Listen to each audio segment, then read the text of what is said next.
Okay, the next thing I suggest that you do when you are starting a business is to create empathy maps. My first couple of businesses, I didn't do this. I skipped through. Probably they weren't even a thing back 20 years ago. But now I always use this, highly recommend it for a number of reasons. First off, you get to create a hypothesis around your ideal customer profile, your ICP. And secondly, you start to get some empathy. You start to understand what's important to them, how they think and feel. Now, you can do this as a thought experiment, but also it's quite good to actually speak to a couple of your ideal customers and ask them directly. All of this flows through really well to everything you're going to build, your website copy, your quotes, your positioning, anything like that. It's a really good idea to do these because it really helps you understand your customer and also the messaging that you're creating. So inside of this empathy map, you have what does he, she think and feel, what really counts, major preoccupations, worries and aspirations. So you start to write all those down. Here, what does she hear? What do friends say, influencers? What are the pain points here? And then what are the gains there? And then also, what does she say and do? Attitude in public and appearance. And also, what does she see? What's the environment around her? Who influence her? Marketing offers, friends, where she hangs out, all of those things. So I suggest you this one for both male and female because you want to start to understand that we're not all the same. And so you want to get a different perspective and, again, try where possible to empathize what your customers are going through. And that really helps you. So that's an empathy map. And I'll share a link with you for a couple of templates for that. That's all great. But then how do you go to the next level with this? Because I don't think this is enough. Everyone is doing this. So how do we go deeper?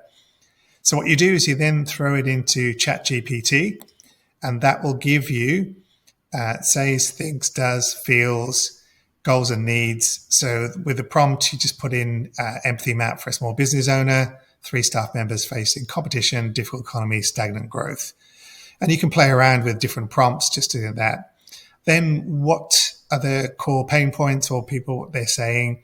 And I just want you to highlight the ones that feel right to you. So there's a couple there, a couple of thinks, does and feels. So I bolded all of those that sounded, and several clients I've spoke to reiterate this. It feels like a pressing need. Then you've also got goals and needs, pain points and gains. But the final step is to use something called the 3 knowns, which is from the Thought Leaders Playbook. If you Google that, you'll find 3 knowns. The first one is the known spoken. This is the sort of stuff that you just see everywhere. It's content, free content. It's the stuff that Gary Vee posts, make sure your meetings go 15 minutes instead of 50. All of the sort of basic, bleedingly obvious information you see out there. So everyone will agree that, competition is really tough right now, almost every segment, especially when an economy isn't booming. And they'll agree that the economy is quite slow and challenging. Nothing new here.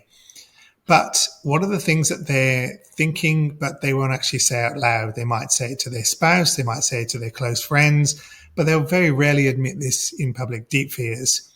So after paying all my staff bills, I'm left with ever profits left over. Someone might be saying, I wish I'd just go back to corporate. If I make the right decision, I'm working too many hours, not enough profit. I can't afford to hire new staff. And then finally, you get to the unknown and unspoken problems. This is where, if you take some time to really think about this, it potentially positions you as the person that can solve that problem. So most small business owners don't know that there's a global talent pool to tap into at a fraction of the cost, because overseas staff are a quarter of local rates. And then also a lot of them get stuck in the doing, so they don't understand that delegation combined with automation can actually free up a significant amount of their time. So then you put all that together in a sentence that you can test on your ICP. You can ask them these kind of things and you can actually quote this. So let's use one of these. I've got 3 different ones, but they're all pretty much the same. Let's face it, competition is fierce and we're now in a slow economy right now. This makes it hard to invest in new staff to help grow because after paying all your staff and bills, you only get left what profit is left over. Hiring new employees is both expensive and time-consuming, making it a risky strategy unless you outsource, using the wage arbitrage of hiring direct from the Philippines, where staff are 80% less expensive. So that becomes you walking them through the simple, known spoken, then to their fears, and then to the solution, which puts you as the ideal person that can solve that problem. And that's why empathy maps are so important, because you want to be talking like you understand your ideal customer, that you know what they're saying, you know what they're thinking, and you've got a solution that they likely have not heard before was going to make them stop and pay attention to you. That's the beauty of creating an empathy map and then adding the 3 known phrases to it. I hope you enjoyed this video.